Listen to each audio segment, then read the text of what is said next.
أعوذ بالله من الشيطان الرجيم بسم الله الرحمن الرحيم اللهم صل على سيدنا محمد وعلى آله وصحبه وسلم تسليما.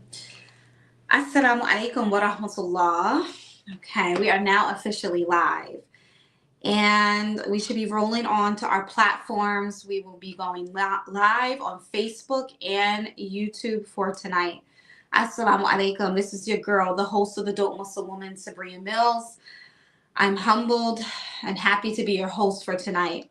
I wanted to officially welcome you to the newest segment of the Dope Muslim Woman podcast, the Dope Muslim Woman News Desk. This is a new segment that we decided to add on this season, which was just going to be featured once a month, which is going to bring you and culminate all of sort of the details and issues that are relevant to our community, the latest news, the latest information. We want to bring it to you first and foremost here. We want you to hear it live. We have amazing news correspondents and people that will help us really know what's happening within our community and unpack the news or our issues from our perspective. So this segment isn't like a podcast. It isn't really opinion driven per se. This is kind of more so dealing with some of the facts, some of the things that is actually happening. And of course, there'll be some commentary, some thoughts around that. But for the most part, we're not necessarily unpacking an issue. We are bringing the issues up to the surface. We are learning some of the beautiful things that are happening within communities, some of the great accomplishments, some of the things we want to celebrate. In addition to some of the things that are challenging, some of the things that are plaguing our communities current time. We also want to take a look at what's happening across the world and kind of tap into those sort of conversations and make sure that us as Muslims, first and foremost, as we sometimes often get really focused into what is right in front of us, our marriages and our relationships and what's happening with sister so-and-so or brother so-and-so, we tend to forget or be forgetful or unmindful of sometimes what's happening all across the world. So hopefully this could be a place where we ground ourselves and we better understand what's happening from our lens and perspective. Assalamu alaikum wa rahmatullah. As you join, give salams. This is a really, really new segment. We haven't really advertised it. So mashallah, we do expect people to kind of catch up a little bit later. Hopefully they will come on tonight. So this news segment, today, we have two amazing news correspondents. I'm calling them news correspondents, but they're basically tapped into the community. We will be asking them some questions. First of all, we have Sister Mukhtar Kennedy, who runs BAM, Born American Muslims, and she'll talk a little bit about that.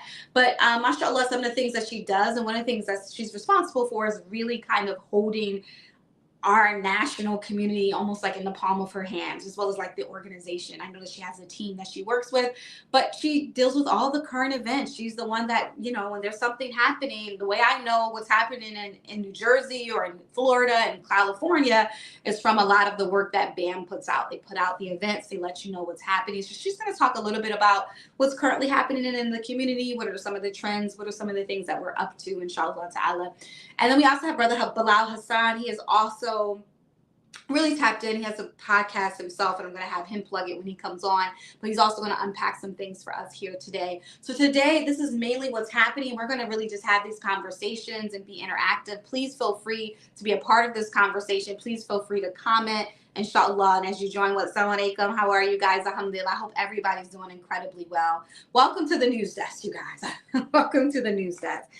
All right, so I want to just talk really quickly before I bring Sister Mukhtar on why did we do this segment. So this is our 8th season of being on the air. We've had a podcast that's issues driven, it's polarizing, it can be entertaining. People really get into it. You guys know we just did My African Husband. Everybody was plugged into it. I still get dozens of messages a day over My African Husband. So we know what our podcast does and what it has done for years.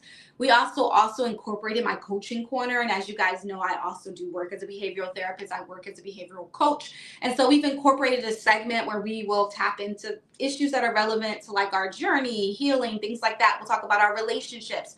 Our first episode was about life after divorce. So people are definitely tapped into those conversations. And then now we have the news desk. And the reason why I created this is because before I developed the Dope Muslim Woman podcast, as you guys know, I did work in journalism. I worked as a news correspondent. I wrote for a major publication, an international publication, and I was the one that was trying to constantly capture the stories. And I know what it's like to chase the story, subhanAllah, and to make sure your story is really accurate and to check many sources, and I still have a lot of friends in media. And I thought it was really important. One of the reasons why I left that and just developed the Dope Muslim Woman podcast is because within the realm of some media outlets, you can really be filtered, right? The way we tell our story, especially, like I said, as Black people, for example, or as Muslims, they get really filtered based on the narrative of that publication or the status quo, right?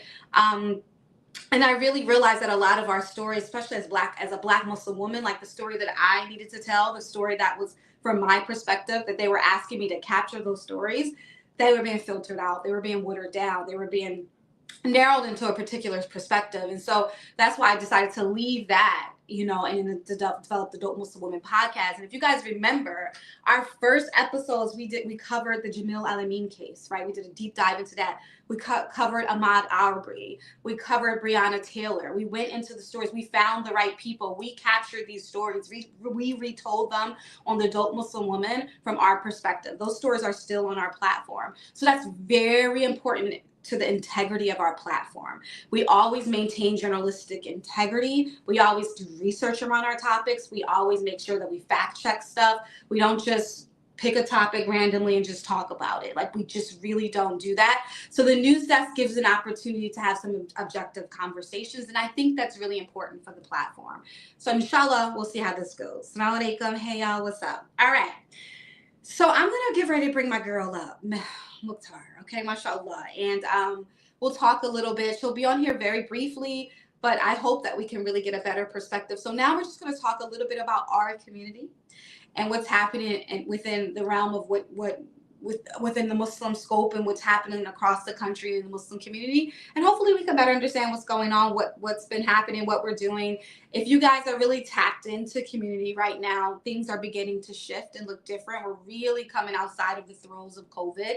So there's so many events happening, and I can't even keep up with the amount of events just in my city alone. Yesterday, I went to 3 different events in one day. And I'm like, from early morning, and I got home at like midnight, and that's just how it's been going. So I really want to better understand kind of what's happening and where the community is. So without further ado, I'm going to bring out my sister Muktara. Hey girl, salam alaikum. Hey, salam. How are you? Girl, I'm great. How are you doing? I'm good. I'm well. Alhamdulillah. Alhamdulillah. I really appreciate you doing this. I really appreciate you being here because I feel like you are tapped in. I'm super tapped in. I'm trying to keep my mind. It's hard out here. But I'm extremely tapped in to the point where I'm like, okay, I got to try to really do some self-care because it's a lot. For those who don't know, I am the founder of BAMBAR, which is Black American Muslims Born and Raised. I started that group in 2020, but alhamdulillah, we have expanded outside of Facebook. We do a lot of events. We've done a lot. Right. I don't want to get into everything now, but we've done plenty of online and in-person events for the last 4 years. And the group is geared towards those who are born and raised into Islam, right? Black American Muslims, alhamdulillah. I also run another page called the BAM 411. So if you want to stay in the know about what's happening in the Black American Muslim community, follow the BAM 411. Yes. And that started because I've always been that type of person in community that knew what was going on, right?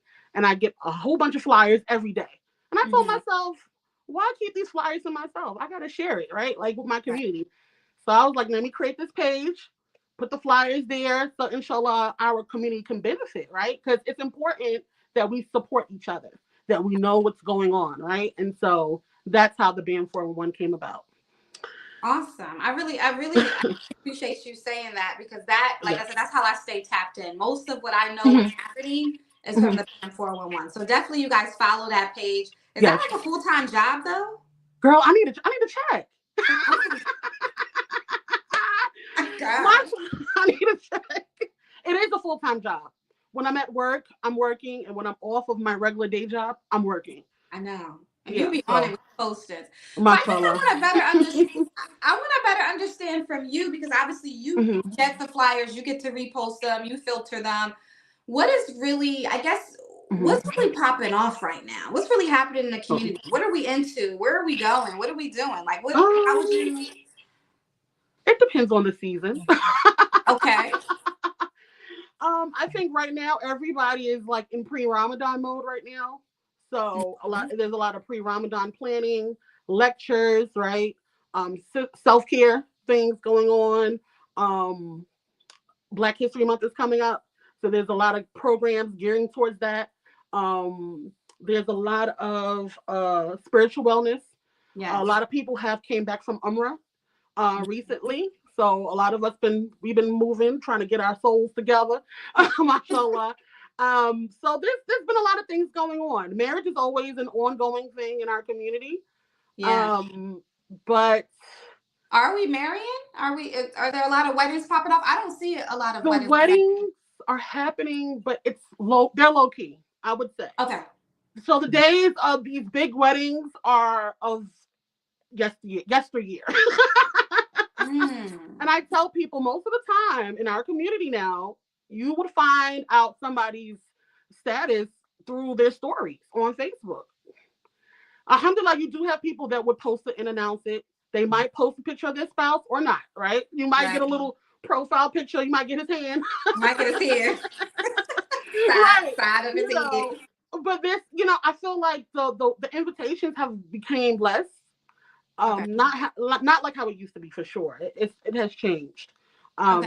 Yeah, but you do see some people who are publicizing it, and then you see a lot of people that aren't. Yeah.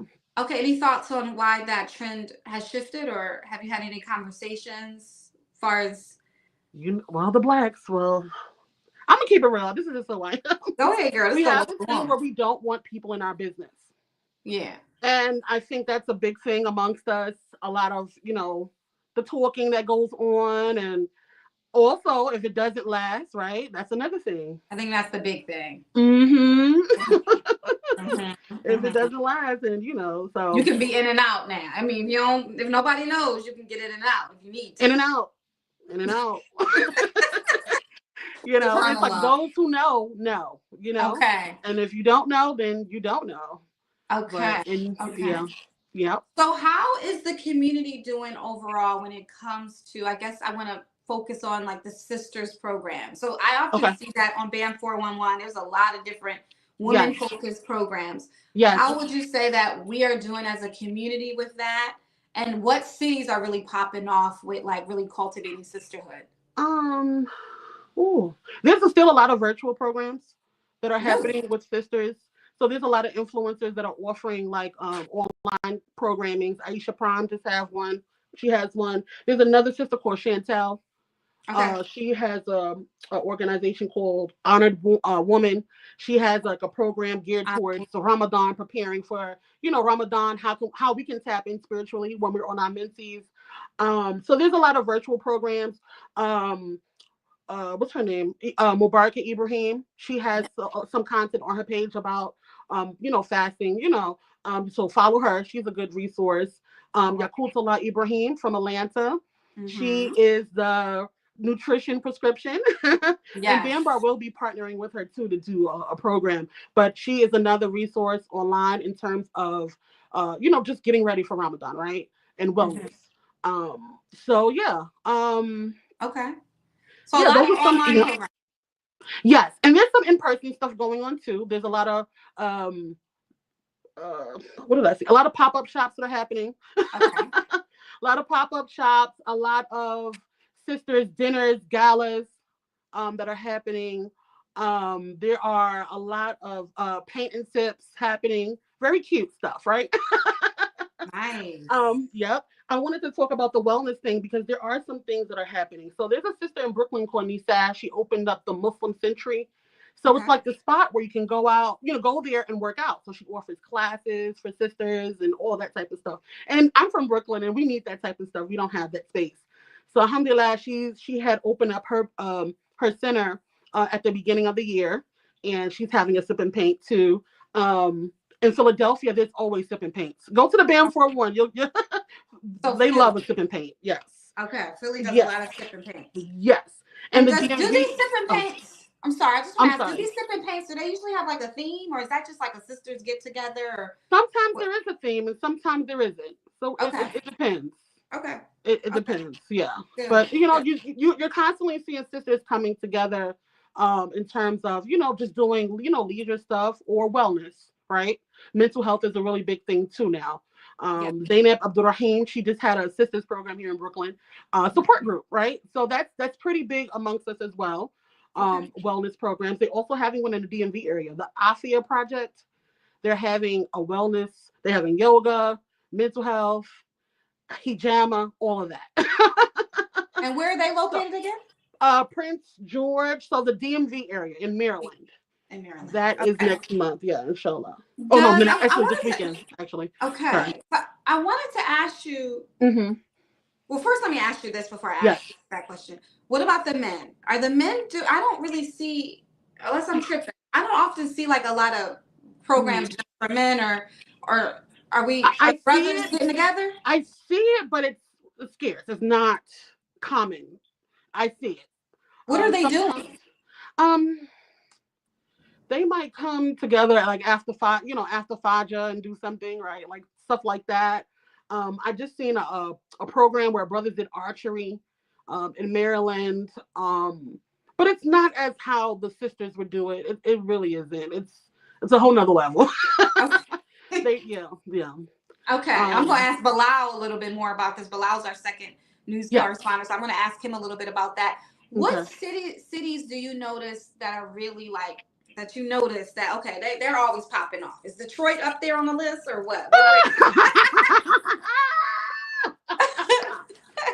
Detroit has its moments.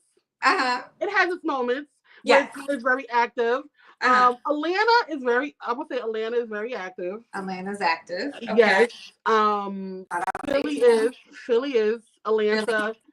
And Maryland, the DMV area is pretty, it's pretty popping.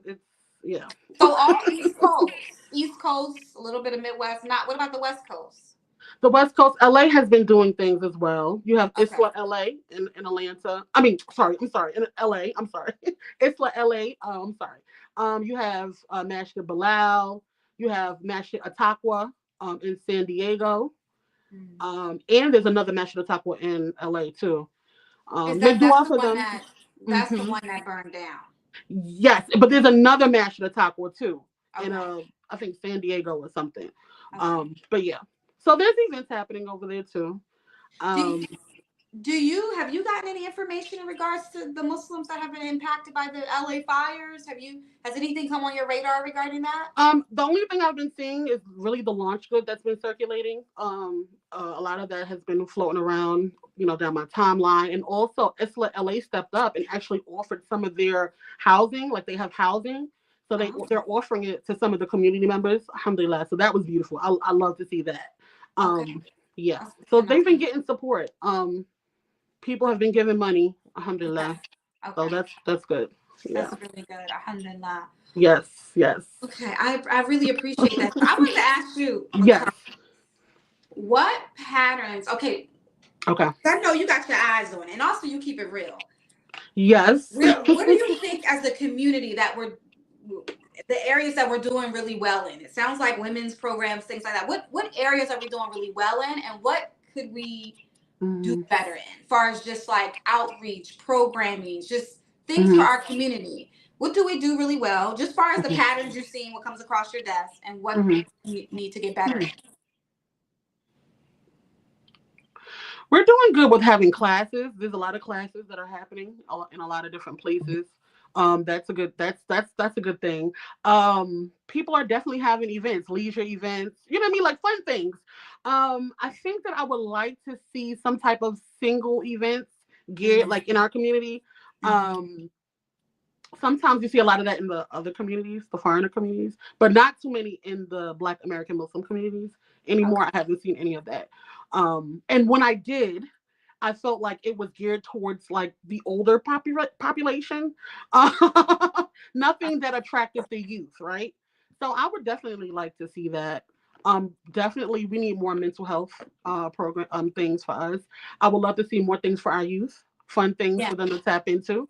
That's what I was wondering. The youth. Yes, I think we should have more youth stuff. Now, there's certain cities that are doing it. I feel like, shout out to New Jersey. They have an amazing program going on, especially Masjid Muhammad. They have a great program in Meshahawk. I'm seeing that they're very active with the youth there. And so I'm like, yeah, they're doing it right. But there's other places where you don't really see, I'm not really seeing too much, engagement with the youth. So I think there's definitely improvement when it comes to the youth. Absolutely. Yep. Definitely. Because that's one thing I just don't often see. Doesn't mean it's not happening, but I don't see it as much. Like, right. And also, we're not too good with putting information out because there are things that are happening in masajids, but you just don't see the flyers for them. Okay. So that's another thing too.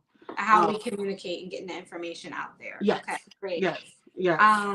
I know Sister Mecca, I'm gonna pull in a comment. She said brothers need to plan some activities that are fun, not just lectures, paintballing, snowmobiling, camping. Maybe those things are happening. Maybe we aren't seeing them. I know in here in Detroit we have like a Fatua program, and they get together. I think every other Wednesday, and they do manhood stuff. They have hunt camp and fishing camps. But again, I don't know how much people are, is outside of their silos. Yes. Yeah. Oh, there's a young there's an org that's coming up in Atlanta called the Soldier Atlanta. Okay. So I feel like they're like a little group of like young men that are kind of like just doing community engagement. I follow them on Instagram, so I've been watching them. They doing their thing too, So you're starting to see also a lot of youth that are definitely stepping up. So you have the Muslim Culture Con. They just had a retreat in Texas in October.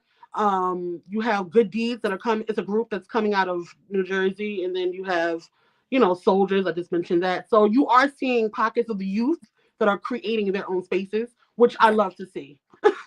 Yeah. So I wanted to ask you about one of the bigger programs that just happened, which was at I think it was the MANA conference at Mascon in Chicago, because there also was a youth spinoff, and I wasn't there. But I did see, and I want to say Muslim Cultural Con did a youth spinoff. Okay. Yes, I don't know if you were there or how tapped in you were to that, but I do know there's a lot of buzz and a lot of people are like, I'm going.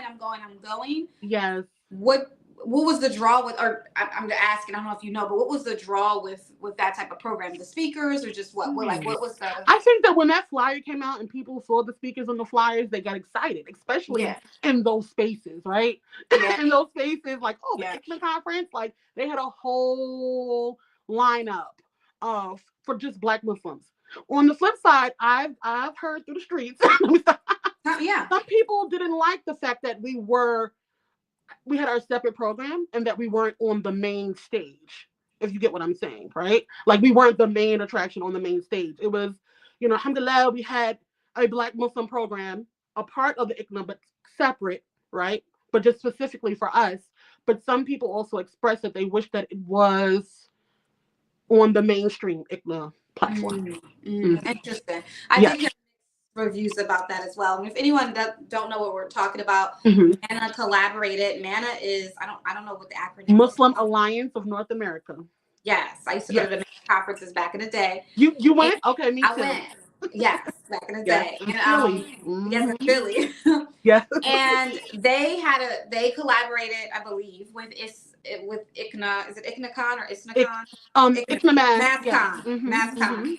And that was in Chicago, and they had great speakers like Imam Amin and the Village Shanti and Mohammed Mendez and Ubaidullah Evans, Aisha Prime, and like you have all these sort of powerhouses in one room, which people are really excited about. But then there were mixed feelings about, just that experience with Mascon. So So I got reviews about that, in terms of that.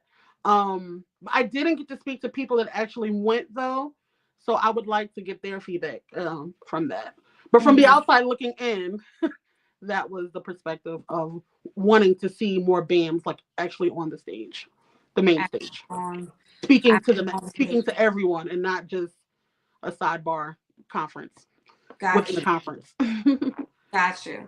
Okay, I'm gonna add in a couple comments and then I'm gonna let you go, Mook, because you're just here to report the news. But once Sophia said programming needs to target singles of all ages. Marriage is too important to leave any age group behind. I think it was just a comment about the different ages. But yeah, I know the single. I would just say as someone who dabbled into it. I dabbled into trying to facilitate, and I did do one singles event. Yeah.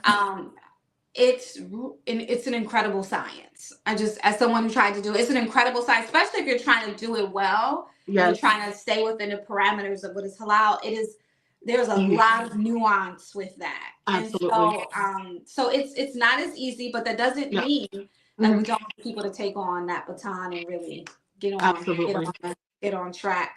And I think another brother said, okay, go ahead. No, I wanted to say something about MANA because they actually have a town hall coming up this Friday. No, this Saturday. Okay. So they have this initiative that they've been doing from 2013 to this year, and it's basically geared towards initiative towards healthy families. And so they have three panelists and a moderator, mashallah. And on their flyers, they list how long the person has been married and their marital status. And so two of the men that are on the panel are married, mashallah, long term, alhamdulillah. And then two of the sisters that are on the panel are either listed as divorced, divorced and what? I think just divorced, right? Or something like that. I'm sorry. So a little feedback that I got from that was that some people would have liked to see some married sisters on the panel to add their perspective into the conversation. And so I think that's something to definitely consider when having these discussions, is to have it diverse and to represent a variety. So yes, have the unmarried sister. Not to say that her voice doesn't count or that her opinion or her experience doesn't count, right? But we also need to have, we talk about healthy marriages, we also need to have married sisters on those panels as well. So that's just something that I wanted to say. Okay. I have seen those flyers. I haven't been able to tap into it, but it is. I'm glad that you plugged. I think you plugged it below. Yeah, right. Healthy Marriage Town Halls, and you can look that under MANA. So for those who want to tap in, those who are interested in those conversations, that is absolutely. Actually, and I would suggest people, log in, see what they're talking about, because they do talk about things that are beneficial, and a lot of the professionals that are there, they will give you their phone numbers so you can contact them. So, just tap in, inshallah. Tap in, inshallah. Well, look, I really appreciate you. You definitely gave us the whole rundown of what's happening. So right now, you said who's in the lead? Atlanta's Atlanta, Philly, DMV. Yes. Y'all, okay. Yeah. Detroit. I would say Detroit is doing their thing. I can't deny. They had their moments, I would say. we try to, mashallah. Yes. Alhamdulillah. It's Girl, I was ready though. You know that, right? I got 3 pages. We're gonna have to do a part 2. No, did we miss anything important though? Let's see. They have some really great programs coming up, like Halima de Oliveira. She has Empower Her Con coming up. So if you're into business, networking, all that type of things, she has her annual conference coming up in Texas. When is it? Do you know when it is? Yes. Hold on. Got it right here. What is that? It's February 15th. Oh, that's soon. Yeah. So this is Halima de Oliveira. What is her brand? Does she have a brand name? BU and HD on Instagram.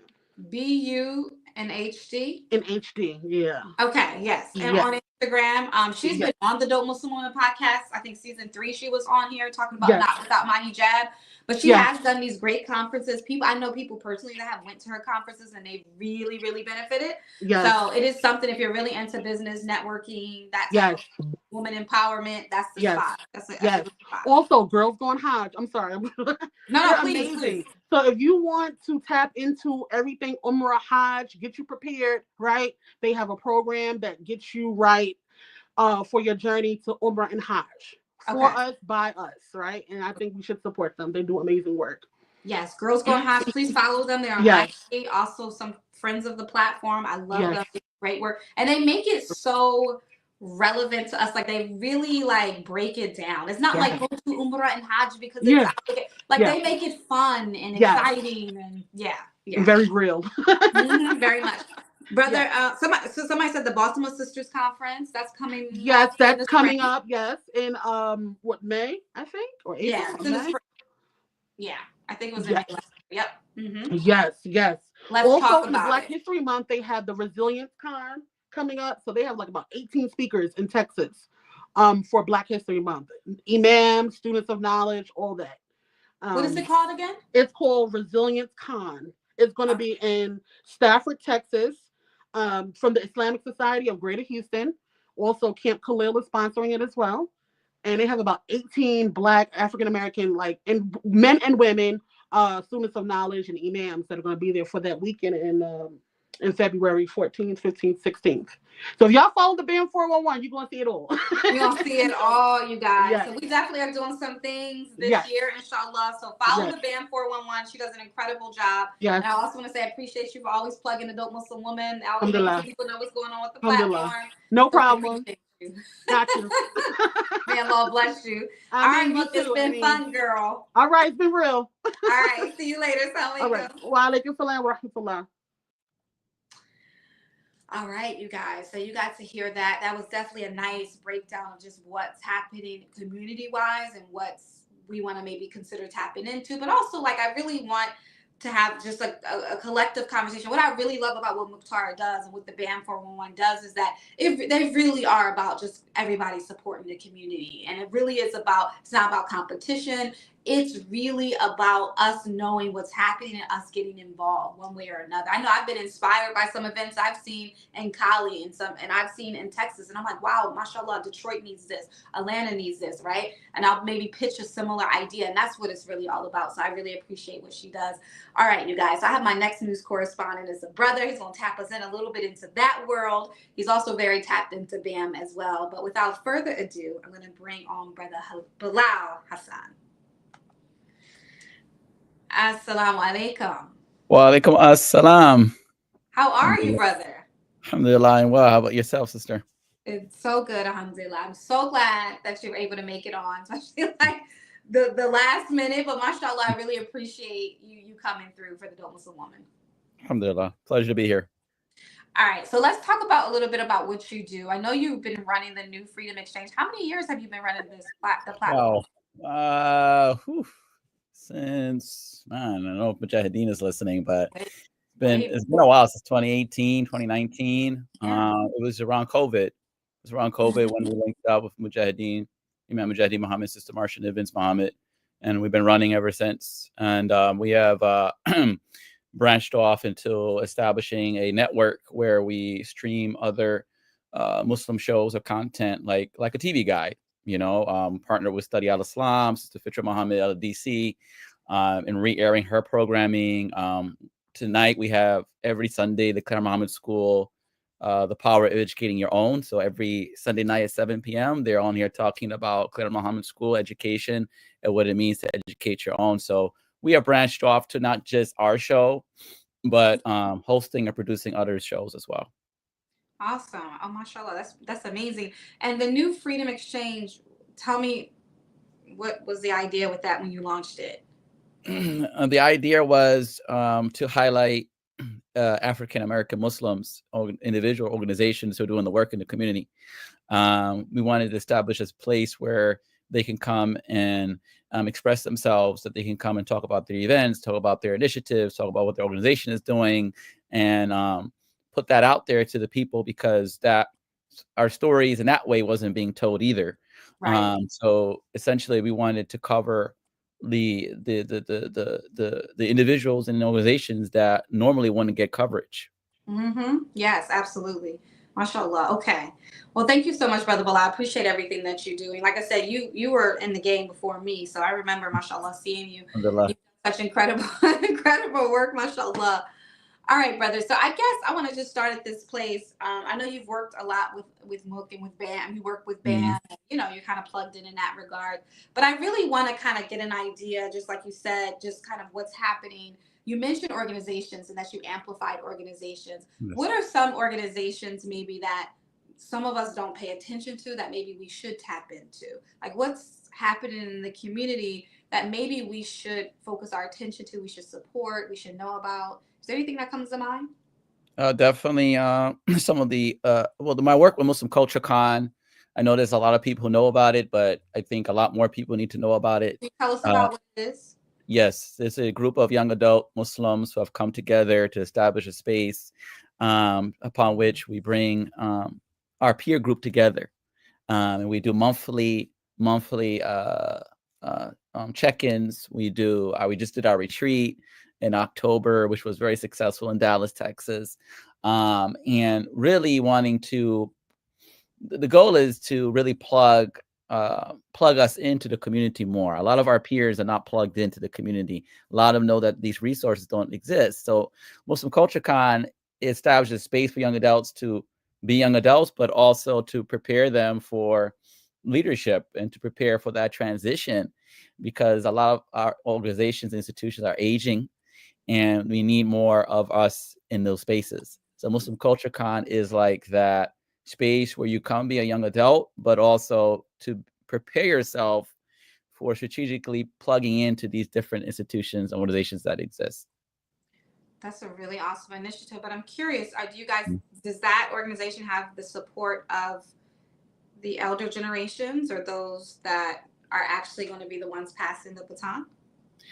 I would say it's building. I would say it's building up. I would say we have received support from a lot of elders, fiscally, financially, but also words of encouragement that we have received from the elders. So I would say it's building up. I would say it's a new organization, so it takes time. But I would say as time goes by, time progresses, I think more people will start to recognize the work. Awesome. Okay, great. And what's happening in the men's world, the brothers world? Mook says you don't barely see anything. Are y'all really not doing anything? The men's world is interesting. The brothers world is interesting. I would say there are efforts, but they're really localized and small. There's an effort in Nashville, Tennessee, with Imam Hamid Abdullah. He has what he calls the Brothers Roundtable. And that consists of brothers getting together who represent interests in like government, interest in business, interest in education. Everyone gets together and brainstorm ideas and come together to around projects in those areas. So they've been meeting consistently for a couple of years now in Nashville. So that's a small effort. But I also have to shout out the Brothers Summit in Charlotte, North Carolina, Shahid. Brother Imam Ibn Tamir Abdul Takabir, who's been running that for several years now successfully. And that brings out brothers from across the country where they come together, spend time in I would say like the retreat was for MCC on like, not the cities, like in the woods, away from the city life, and a chance for bonding, a chance to listen to some lectures, but also have frank conversation about issues affecting our community, leadership, marriage, business life, etc. Nice. Okay. So there are some things going on, but it's like you said, very localized. Okay. Very localized, depending where you are.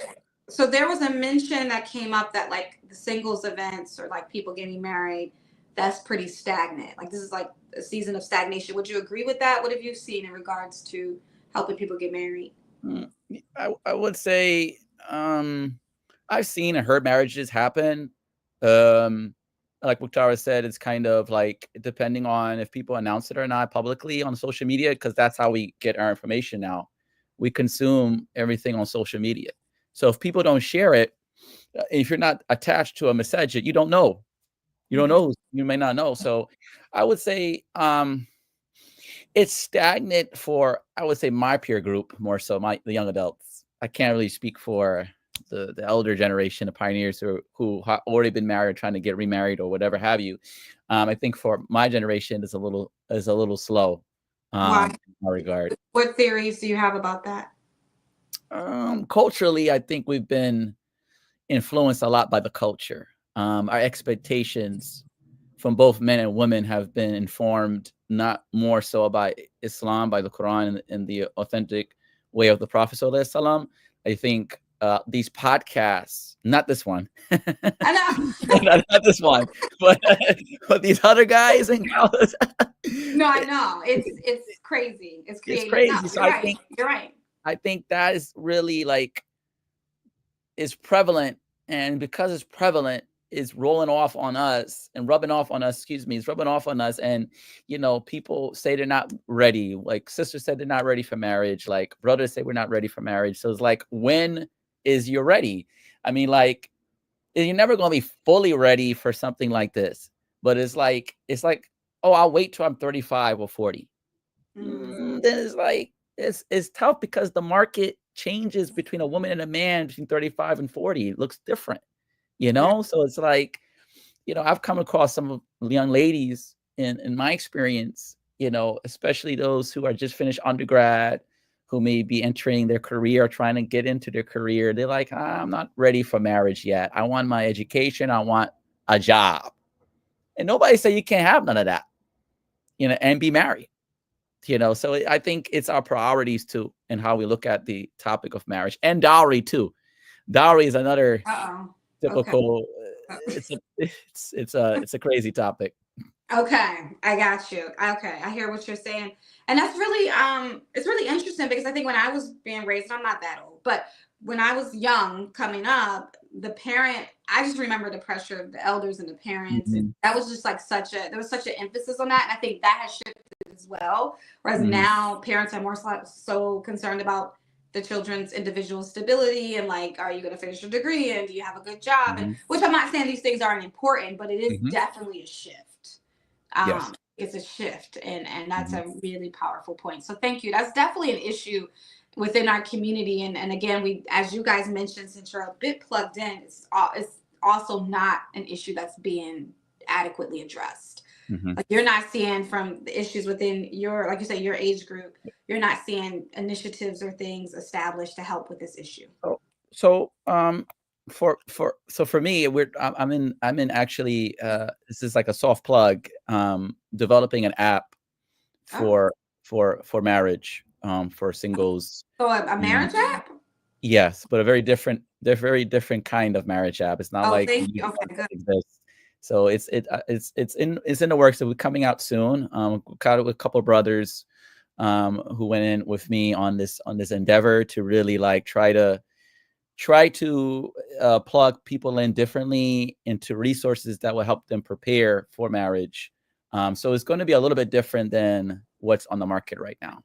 So stay tuned for that. Exciting. That is really exciting. Can you give us a little teaser of like timeline, or maybe you don't like?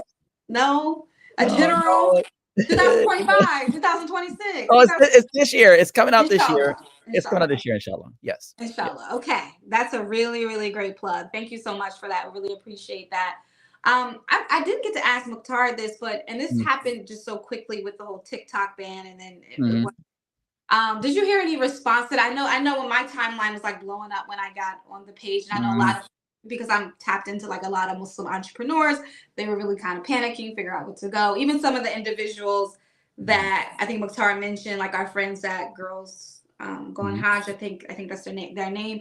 Even I saw like their reel on TikTok where it says they're leaving and they're going to IG. And I'm just curious as far as the impact that you've seen just in that time frame. I know TikTok is back, but how, what are the people that are, influencers or entrepreneurs, or like you said, you're trying to come out with an app. I mean, what are the thoughts around this? What happened in the past 24 hours? I think, depending on who you ask, I think a lot of people were disappointed. There were people who actually were saddened, because they make a living off of TikTok. Yeah. They sell their products or services off of TikTok, and they make a substantial living for themselves. Then you have people who just like utilizing TikTok for whatever reason, right? So I think mostly people were, in uproar. There were people who were sad. There were people depressed. And then there, people, were saying, well, this could be a political stunt, And to be honest, this is a business. This is all about business. This is big business. I mean, the person who owns TikTok, and you're talking about a $33 billion person investment into TikTok. Yeah. So it's like he does not want to lose. They don't want to lose the American, the 170 million users that are on TikTok from America. So Trump has realized that for him is a favor. For them is a favor. It's a business favor. And for it to come back on now, it just shows that, again, it's a favor, it's to keep the business flowing. And I think what we should take out of it probably more so is to try to navigate in developing our own apps and our own programming like this, but it's hosted on these apps that at any given point of time, they could crash. Mm-hmm. They could go bye-bye. And then how are you as a content creator or as a business person going to make an adjustment? That I think that's the conversation we need to be having more so as, you know, this governmental shift is happening about governmental regulations, about AI, the usage of AI, all of these things going to happen on tomorrow and moving forward about the future discussions on tech and social issues. It's going to change drastically. Going to change drastically. Mhm. So us as Muslims, we need to be having a different type of conversation about our. Yes. Yeah, for sure. I remember, I think during the Palestinian, Mhm. when you know, that initial, not initial, but you know, when it blew up this Mhm. past 2024. And I spoke about the issue, and I remember when, you know, I had some censorship, and I just remember the panic I felt because I never thought about it before then, even though I should have. And all of my content, like a lot of my intellectual property is on this one platform, like on a lot of it's on Facebook. And it was just the fragility of it. And I realized that, wow, like, you know, my work and all the things like my research and a lot of it wasn't in any other place but this app that I don't own, that it doesn't belong to me. And that's really incredible to think about. Yeah. Yeah, and I think that at some point, you know, us as content creators can get together and discuss how we would like to create our own network. There's a brother he's a non-Muslim, but is a good friend of mine here in New York. He established the Black Podcasters Association, and on his own network, away from Facebook. He started as a Facebook group, and then he developed a whole website, a whole network that's gone national. And what he does is share resources about podcasting, and people share about, hey, I got this content, you know, what do you think about this? What kind of equipment do I need? It's a really good network. And I think the Muslims, you know, especially as African Americans, with all the content creators that's within our community, we could very well pull off something for us. And I strongly believe that that can be achieved. That can be achieved. Yeah. Mhm. Wow. Yeah, I saw I'm only mentioning her because she's done a really good job at what she does, which is Kendra G. And Kendra G, she's just started doing like this, like she's on StreamYard and she's super pop. You know, she became super popular just talking to singles or whatever the case may have you. But I saw her announcement where she said like, I'm owning my own app. I'm owning my own, like my content's about to go under my own ownership. And I saw that posting today. So that is definitely something that I think a lot of people are being thoughtful about. So I really do appreciate your insight about that. I guess my final thoughts are there any, I guess you could say states, cities that you feel like we, you know, that are really popping off right now for our community that maybe we should visit, we should tap in? I know you mentioned some great organizations, but what about cities? You know, cities, you know, I think Mukhtar kind of hit it. I mean, Atlanta, I mean, ideally for the strong community that they have and the activities that they have and the organizations that exist outside Atlanta Masjid of Al-Islam that are doing initiatives there. I mean, you have Philadelphia, who's always, I mean, there's always something happening in Philly, and like there's classes going on there, you know, Islamic education classes. There's a tons of different events going on there for people to get involved with. So I would say Atlanta, Philly. I would say Newark, New Jersey is on the come up. They've done, there's a lot of activities happening in a lot of masajids in Newark, a lot of activities to get involved with. I would say also the DC or DMV area is also productive. Are you guys biased because you're from the north? Because you're from the well, northeast? I mean, I'm just curious because it's like, yeah, I mean, I've I mean, this is all East Coast. Listen, but listen, demographically speaking, though, like not to exclude the West Coast or the Midwest or even the South, but yeah, from the East Coast, from if you were to say from Boston all the way to Atlanta and say that's the East Coast, there's a large concentration of Muslims in these cities. So a lot of times, what we're saying is only because what we're seeing, obviously, the productivity is coming. I'm not saying that other areas are not productive.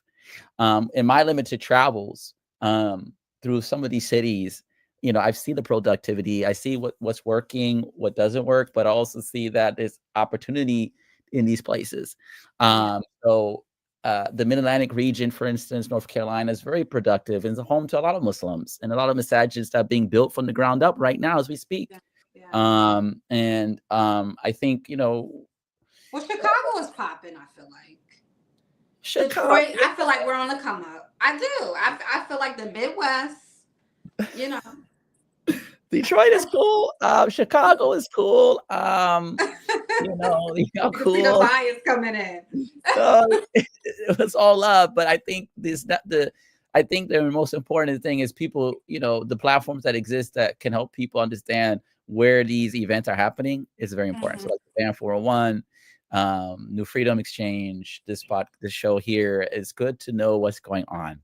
So if you want to travel to the West Coast or the Midwest or wherever, which massager to hit up, or what organization to hit up. A place where I visited a couple times in the past just year, and I feel like they were on a big come up, was Dallas. And I was Dallas is dope. They're doing a lot. Dallas is on the come up. Dallas is definitely come up, and there's a lot of young people that are moving relatively. If you look at the studies, a lot of young adults are moving to Dallas, to start their careers, and the housing market is just a little easier to navigate, more affordability. Yeah, I would say so. It's definitely a lot of young adults Muslim young adults that live in Dallas. Yes. Yeah. Dallas is definitely buzzing right now. So. Okay, and then Mukhtar said, she said that there was Chicago, so Muslims in Chicago that are giving a lot of shahada. She forgot to mention about that. The brothers on the Oblak, the brothers who are working. I forgot the organization name. So Mukhtar may put in the chat, but yes, those brothers are doing a lot of work. In fact, they were here on the East Coast in New Jersey with Sheikh Mohammed Jabber at a because over here in New Jersey, on the other side of Hudson, where I live in New Jersey, there's the state of New Jersey has what they call the Islamic Heritage Month, and it's recognized in the month of January for the whole state of New Jersey. So there's been programming going on this whole month, up and down from North Jersey, Central, all the way down to South Jersey. And some other states have that too. Everybody hasn't hooked on yet, but there's a model in New Jersey and a few other states that have Islamic Heritage Month for their state. Okay, awesome. That's good to know. I didn't know that. She said Bashir Imports. Okay, yes. Okay, so out of Chicago. Well, that's really, I really appreciate you, brother. Thank you for tapping us in. It's good to know and put eyes onto what's happening in the community.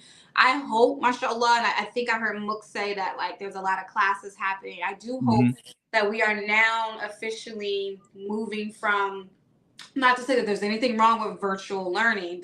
We know that has benefit, but we are back in, massages learning. We're back in classroom learning. So that I hope that is happening and people are going back to the traditional way of learning Islam is what I'm saying. She said that there was a lot of classes happening. There I'm are. hoping that is happening, right? In communities. There are. I think there are. They are returning back to in-house learning. Besides the virtual learning, we have a lot of virtual programs, but a lot of massages like Masjid Muhammad Newark, like Imam Muslim Family Center in Philadelphia, just to name a few, they have a lot of programming. But see, Bilal, if I could just say this before I let you go, this is something I have noticed as someone, because I do, work in the masjid and I help with a lot of the programming. One of the things I have noticed though, I've post-COVID, is that although these classes and such are being offered, it's a really slow drip with people, and people's attention span has drastically changed since COVID. We used to be able to sit and do a whole Arabic class, and a lot of people don't have the bandwidth. You need a lot of creative ways to keep people engaged and keep people.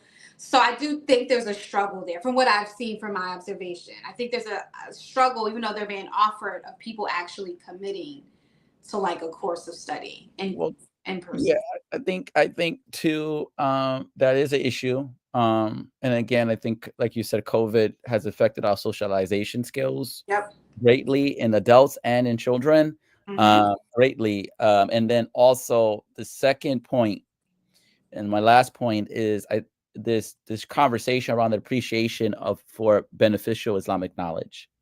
I think our community we're undervaluing the talent of those who have spent their life invested into gaining Islamic knowledge.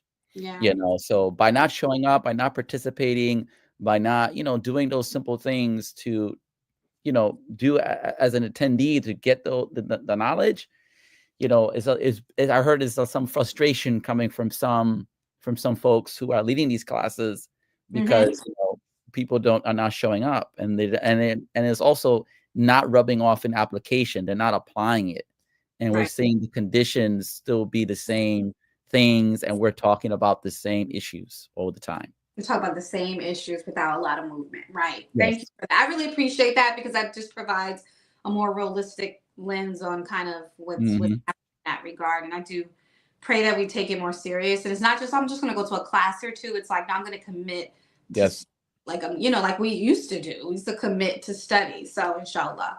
But I appreciate you, Brother Bilal. Thank you for tapping in to our first news desk. You really gave us a lot of information.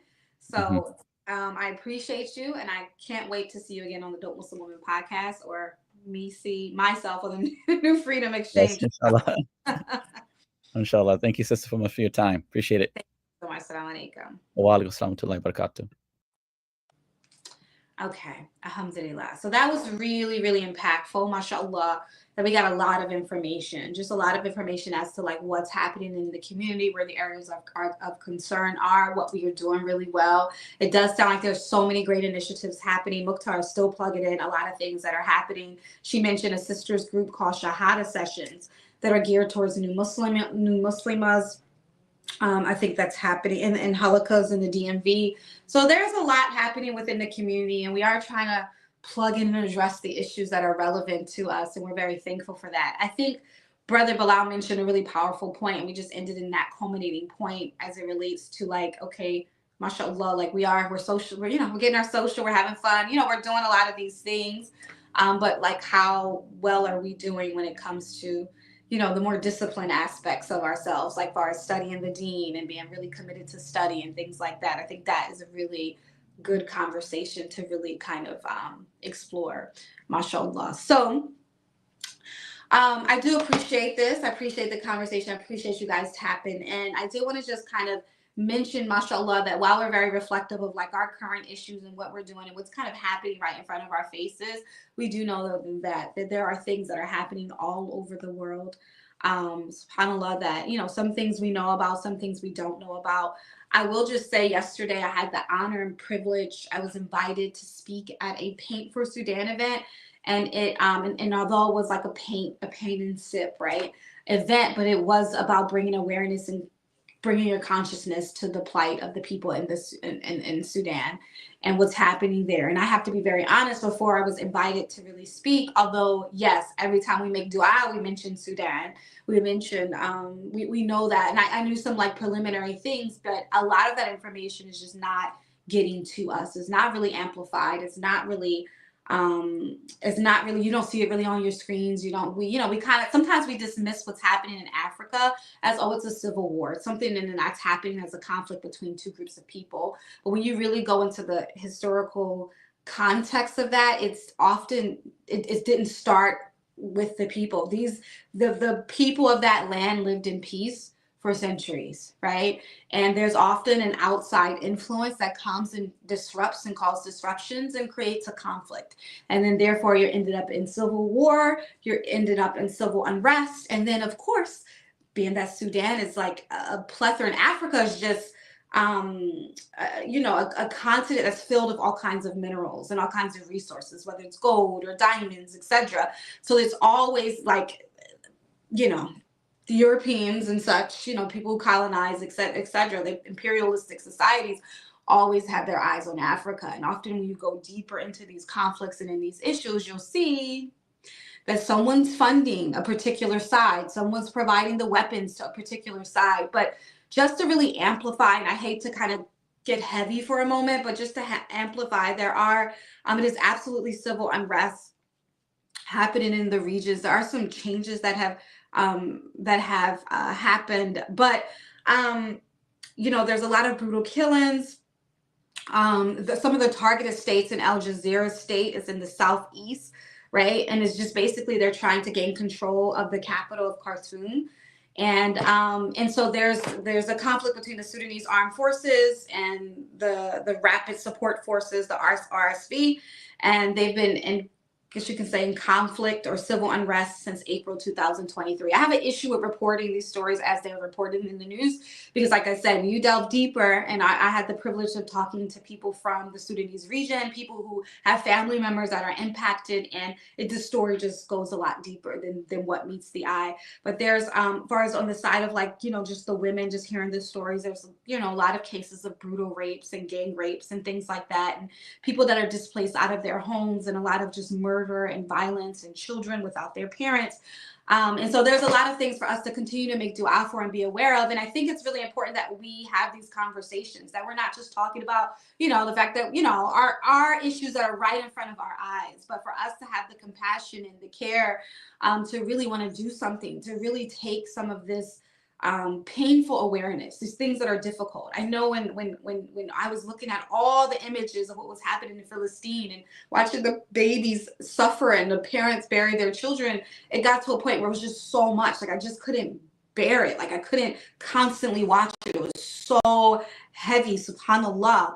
And I kind of tapped out of it, right? I felt like I had to, but it's really important that we stay conscious and we stay aware. And even if it makes us incredibly sad, and even if we go through elements of grief, it's still important that is better than being heedless. That is better than being in the dark. That is better than, oh, it doesn't affect me, because it absolutely does. And if you look at who's funding some of these wars, it's not as far removed from us as we would like to think, and we would like to, so it's really important to understand our dollar and where it goes, and just have that sort of consciousness and awareness, so that, again, we can try to make some type of impact. There are also incredible amount of fundraisers being done and things like that in honor that are being filtered to the Sudanese people. And I will, as I find more information, I will bring that to you again, as I tap more into the Sudanese community. So I did just want to talk a little bit about that and bring a little bit light and amplify that experience. And I think it's really important that we look it up. If you're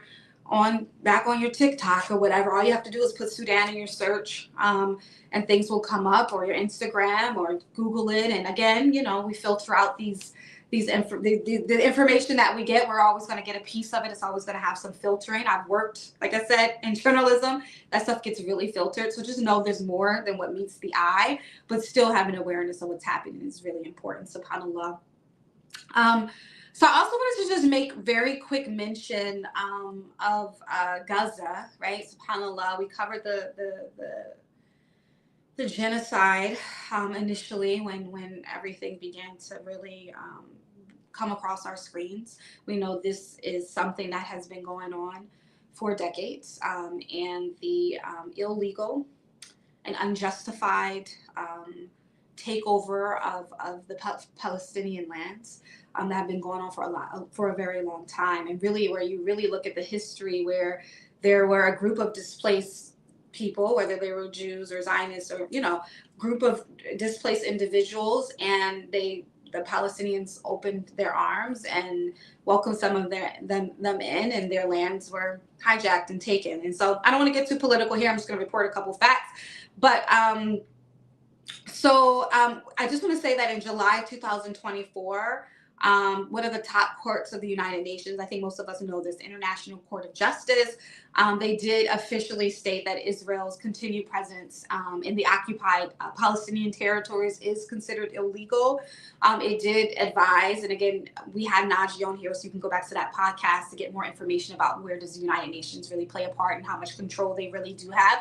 But they did advise Israel that they should withdraw all their settlers, that they were in breach of international agreements on racism and apartheid. They really did not have much avail, but that was done in July 2024.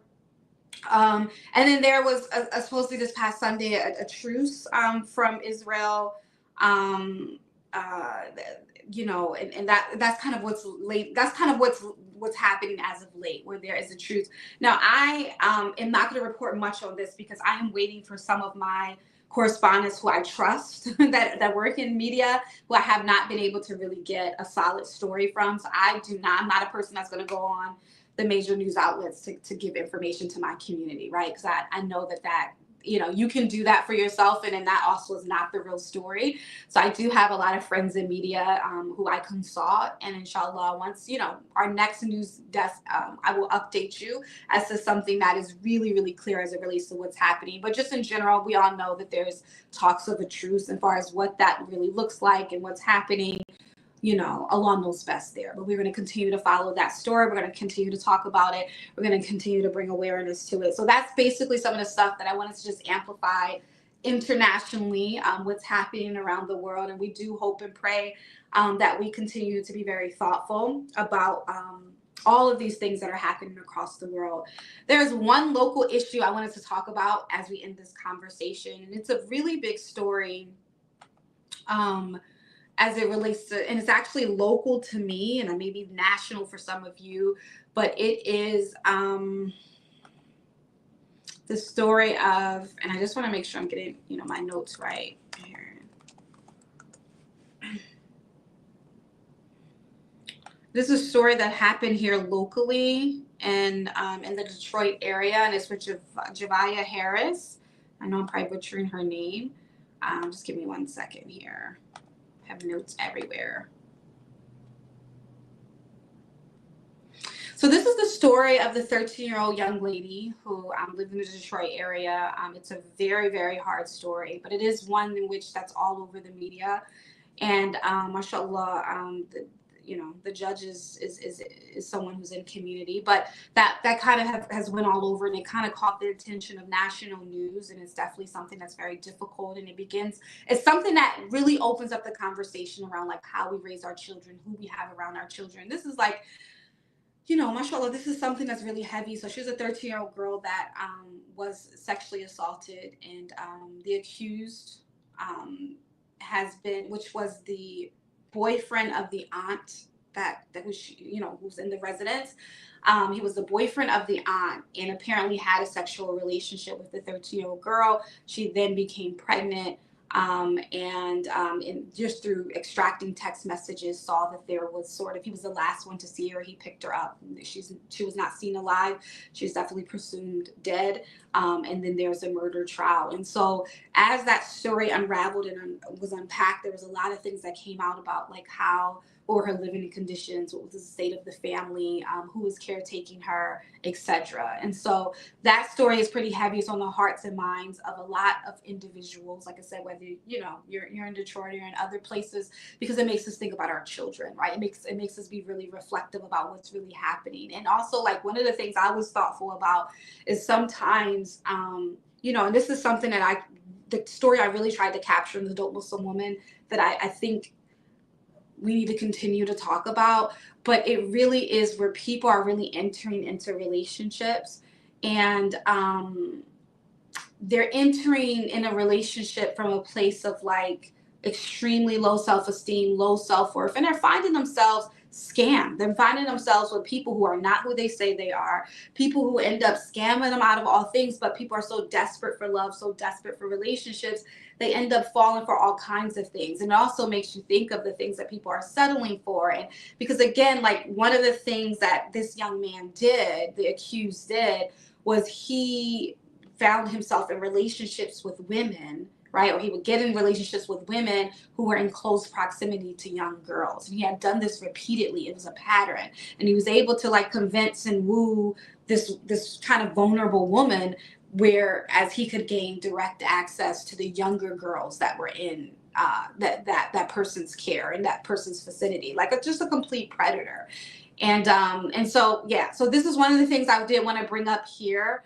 And just, kind of, if you have not looked at the case, I would definitely say take a look at it, because I really think it's something that we should be paying attention to and we should be really conscious of. And again, like I remember back in the day when I was raised, I wasn't allowed to spend a night over people's houses. My mother was always concerned about who was around and things like that. And I think we may have, I'm sure some of us still operate like that, but, we don't want to get too far away from that. We don't want to get so busy where we're not really thinking about who's around our children and what's really happening, and also just really caring that if we notice signs and some of our the children in our community, or the children in our neighborhood, if we notice signs, like, we do have to do something, because there were red flags all over this young girl. Like, there was all kinds of signs that she was in trouble and that she was struggling and that she was potentially being exploited. And it was even noted that she was like begging at one point, begging this accused rapist, who was well in his, I think he's well in his 30s, right? Or is he 42? He might be 42. Somebody tell me his age. I don't have my notes in front of me, but I do want to just continue with this story. That she was begging him for for pads for her menstrual cycle, meaning that, like, and the judge noted this, like, her basic needs were not being taken care of. She was not reported missing until the next day. So basically, she never came home from school. She went a whole night before she was reported missing by a caretaker, right? Like, you go a whole, imagine a 13-year-old girl that lives in your home and a whole night, and someone doesn't report that child missing until the next day. No one, So I mean, that gives a really strong glimpse into that experience. So it really becomes on us, to really look at the signs and really begin to pay attention to our children. And so I wanted to really amplify this story for our community, because I think it's really important that we pay attention to it. MashaAllah. All right. The girl was failed at every level. Yeah. Sometimes the abuser is a parent or a stepfather. So sad. Yeah, absolutely. Absolutely. A lot of the cases of these type of sexual abuse and things, like, they're happening very close to home. And that's why I say you just got to really pay attention to the signs and really pay attention to the cues and really make sure that you're really tapped in, because a lot of times you're not going to, you're not going to necessarily, the child is not necessarily going to say it, right? Because the child is being groomed or the child is being exploited, but you got to really kind of look at those signs. And yeah, that child was failed at every level. It's incredibly sad case. Is very, very heavy. Like, if you can tolerate it. But I would say, like, even if you can pull out a couple pieces of the story, just for the sake of awareness, just for the sake of knowing and what's happening. And I know, just as a therapist, if I could just add on to this, like, why is this relevant to our community? If I can just, and I have to say this as vague as possible. I cannot quantify the number of sexually abused adults or children that I have came across from community, that happen within community, sometimes from community members or within family systems of Muslims. And I hate to be the one to say it. Of course, I don't want to be the one to say it. I want to say the opposite of it, but it's just a reality. And these are conversations we don't have because they're heavy. And I want to just shout out Buddy Speaks, Sharia Schultz. I think she does, like, awareness around this. But I, as someone who has to sometimes deal with these sort of circumstances with individuals, the numbers are astounding. The cases you wouldn't believe. And I do think we don't talk about it enough.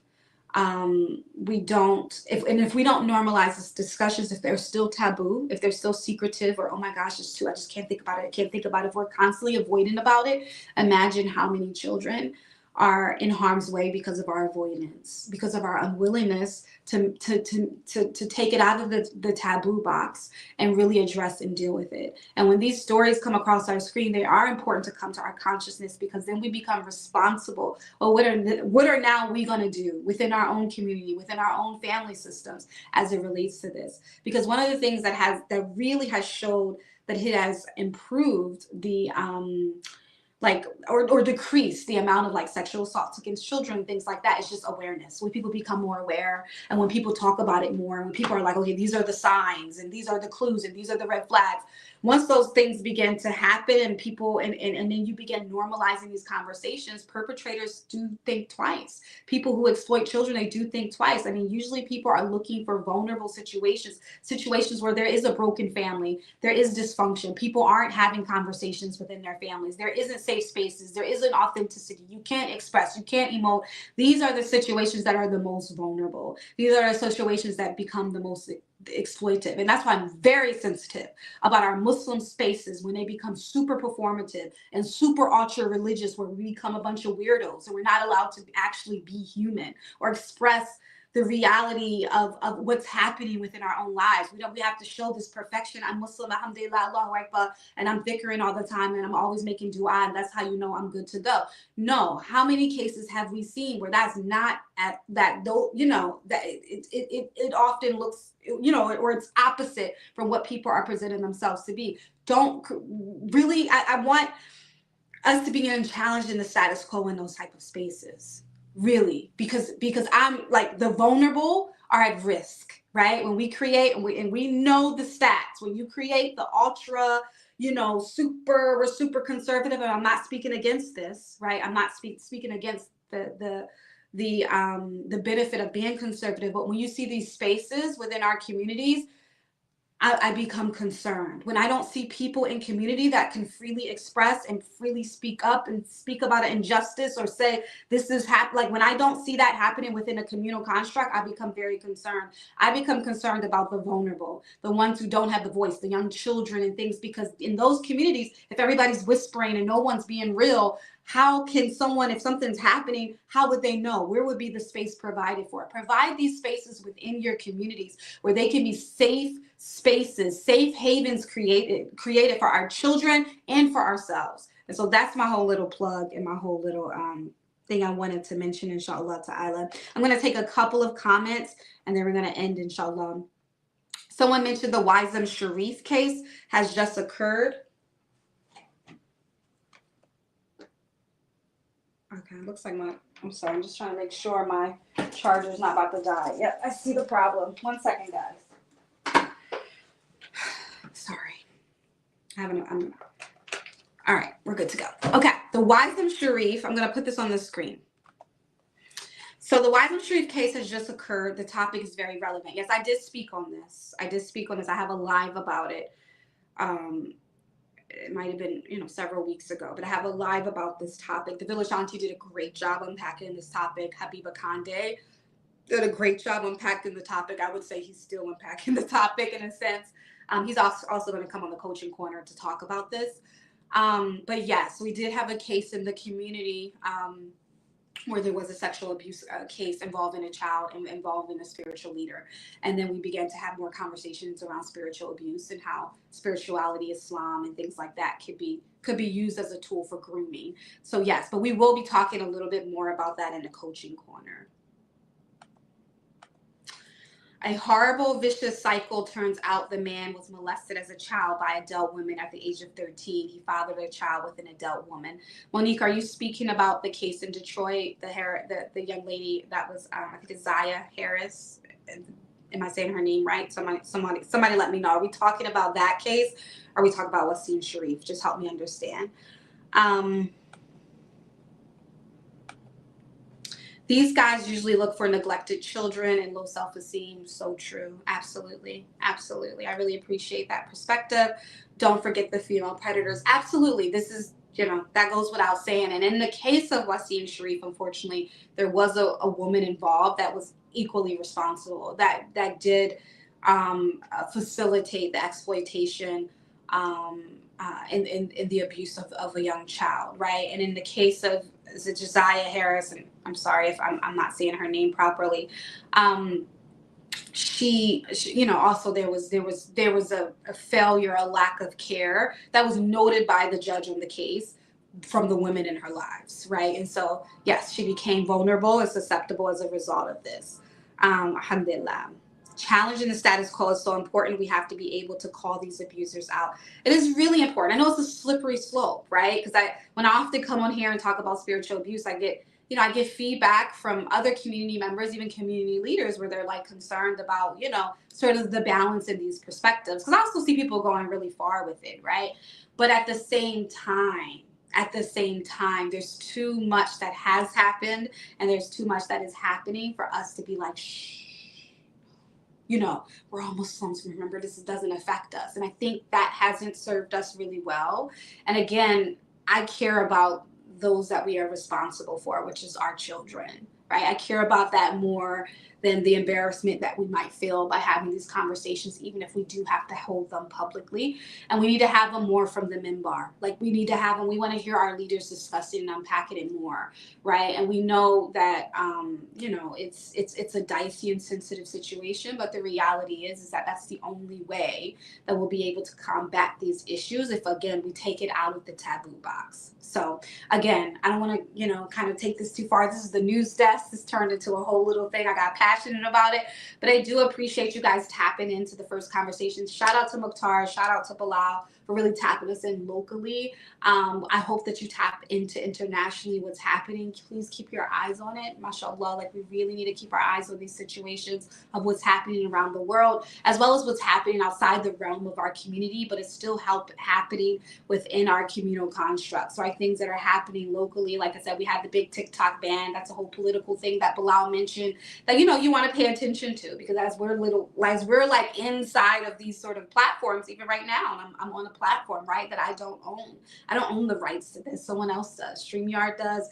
Facebook, YouTube, whoever, they own all of this. They get to say if it's going to be on, if they're going to take it off. They control that. I have no say about that, right?